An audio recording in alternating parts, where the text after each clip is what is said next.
welcome to the Tax Studio Sessions. Today we're going to be diving into a topic that is frankly on everyone's mind and has been on everyone's mind for quite a while: the changing economic climate in the UK during 2024.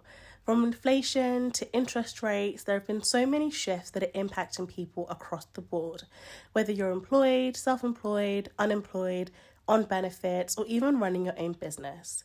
In today's episode, I'll be breaking down what is really happening in the economy, how it's affecting different groups, and more importantly, how you can take heed of these changes to protect your financial well-being and really just make the best out of the current economic climate that we're in. So to kick things off, let's just paint a picture of the UK's current economic landscape. The economy has been facing a period of slower growth, partly due to the lingering effects of high inflation that have peaked in previous years, but also due to other geopolitical impacts.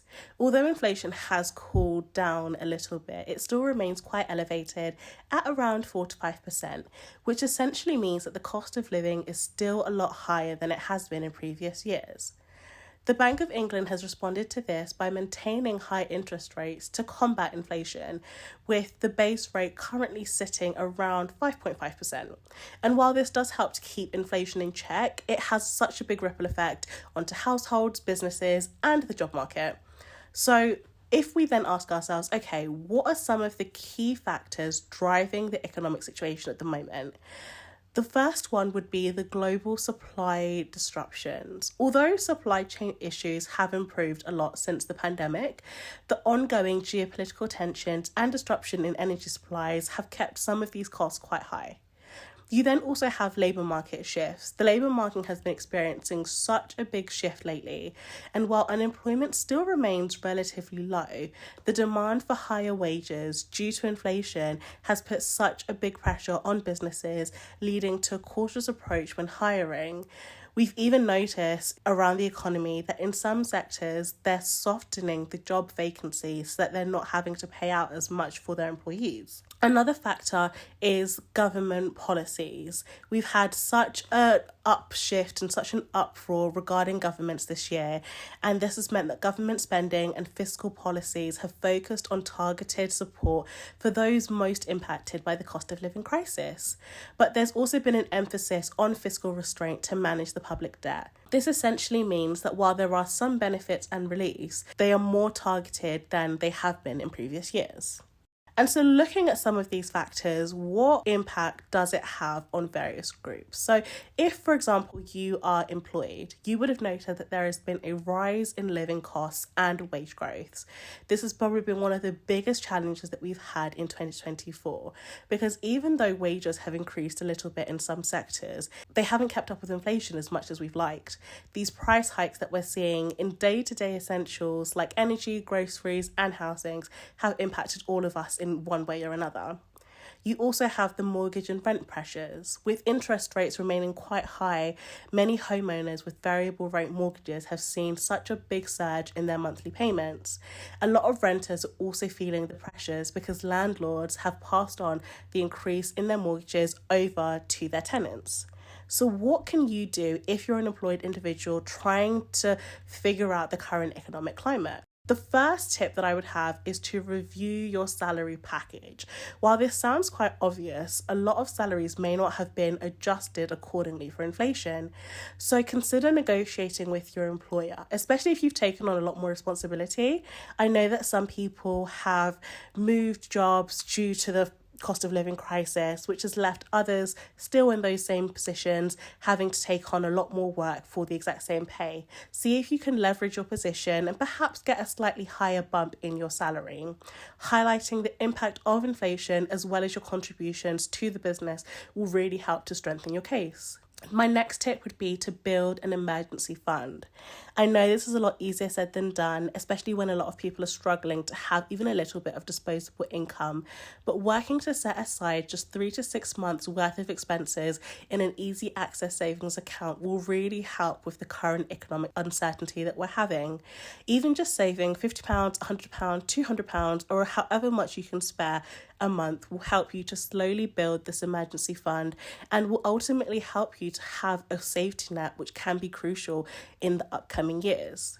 My next tip would be to make use of workplace benefits. A lot of people tend to ignore these because they only have a small impact, but making use of the employer offer benefits like travel loans, cycle to work scheme, or even childcare vouchers can really help to reduce your out of pocket expenses. Anything you can do to minimize your costs and improve your disposable income is always worth a look at. Now, say you're self employed or you're a freelancer. You would have noticed that there have been a rise in operational costs. You would have faced higher costs of materials, utilities, even digital services. With inflation impacting almost every industry, it's made it so much harder to maintain profitability. You would have also noticed a fluctuating demand for services because while some sectors like digital marketing and e-commerce are still thriving, others have seen a bit of a dip due to consumers tightening their belts. So what can you do if you find yourself in this position? Learn to adjust your pricing strategies. If you haven't reviewed them recently, now is going to be the perfect time to do so. Make sure that your rates reflect the rising costs of running a business, but also try to remain competitive.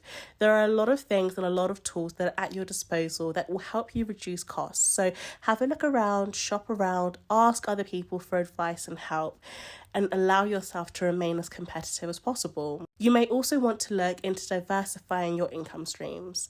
Consider adding complementary services and exploring new client markets.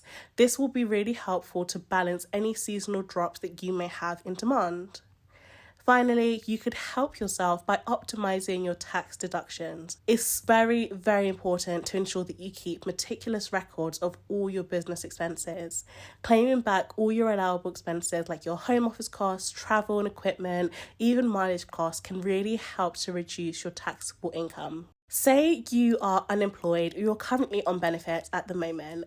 You would have currently felt the economic impact by a reduced real value in your benefits.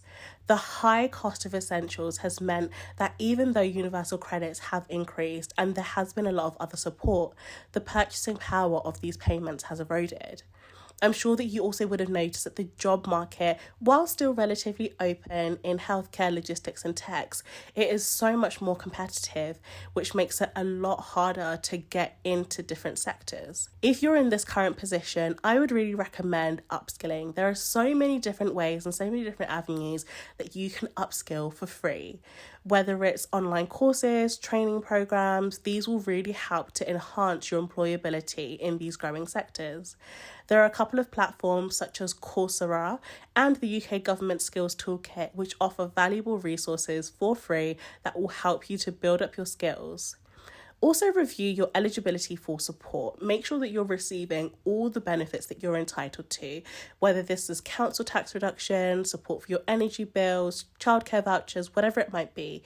Make sure you use the online benefits calculator to check your eligibility and check it again.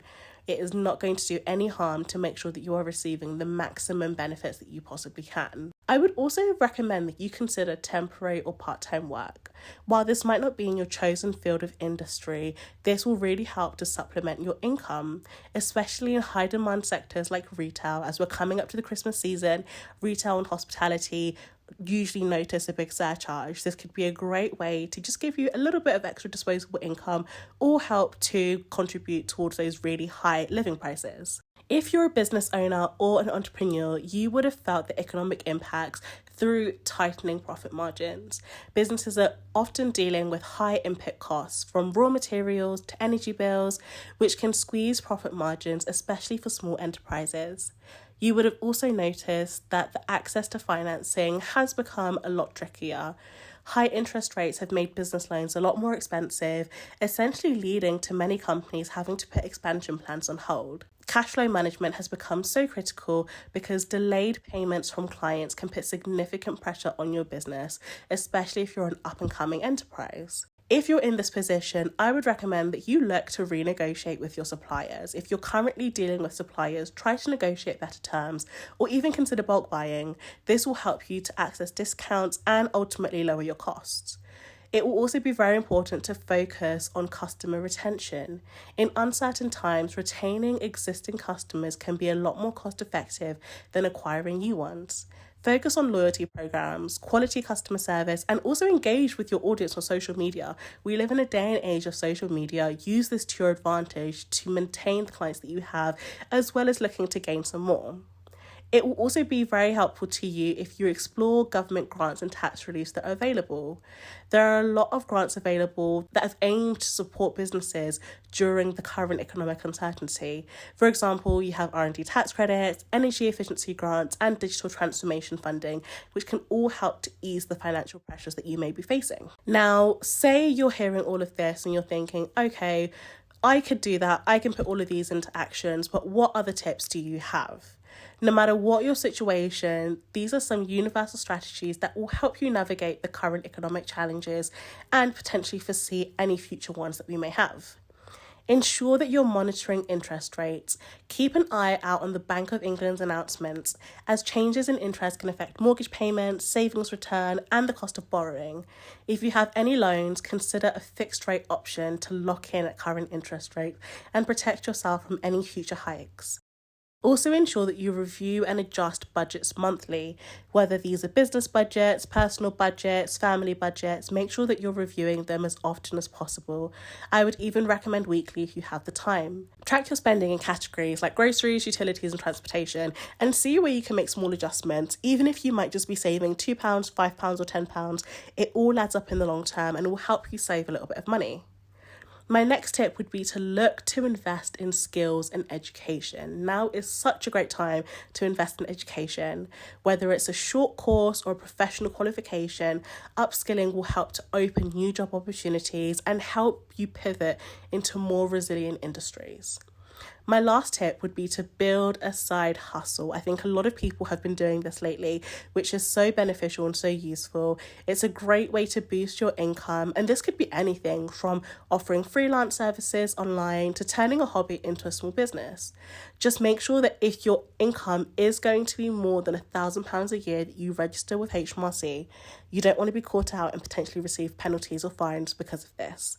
Thank you so much for tuning into this episode. I know that the economic climate has been very daunting and honestly a very upsetting shift to a lot of people, but hopefully this episode has helped so you can see where you need to adjust, whether it's making your business slightly more resilient or even looking at ways to increase your income. Remember, staying informed is the very first step to making smart financial decisions. And if you found this episode helpful, then please don't forget to subscribe and share it with anyone else who you think might find this beneficial. Until next time, take care.